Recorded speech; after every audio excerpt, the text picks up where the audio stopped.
తుంగతుర్తి నియోజకవర్గానికి గోదావరి నీళ్లు తీసుకొస్తానని అన్నారు మంత్రి ఉత్తమ్ కుమార్ రెడ్డి. సూర్యాపేట జిల్లాలో పెండింగ్ లో ఉన్న అన్ని సాగునీటి ప్రాజెక్టులను పూర్తి చేస్తామని స్పష్టం చేశారు. ఎస్సీ వర్గీకరణకు కాంగ్రెస్ పార్టీ మొదటి నుంచి కట్టుబడి ఉందన్న ఆయన 2026 జనాభా లెక్కల ప్రకారమే ఎస్సీలకు రిజర్వేషన్ కల్పిస్తామని చెప్పారు. నియోజకవర్గంలో గ్రూపు రాజకీయాలను ప్రోత్సహించకూడదని తుంగతుర్తికి రావడం లేదన్నారు.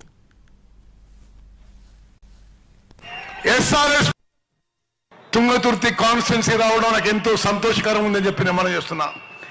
ఈ సభాముఖంగా నేను మీకు మాటిస్తున్నా, తుంగతుర్తి నియోజకవర్గాన్ని ఈ మిగిలిన 4 ఏళ్ల కాలంలో గోదావరి జలాలు తీసుకొచ్చి సస్యశ్యామలం చేస్తా అని చెప్పి సభాముఖంగా మాటిస్తున్నా.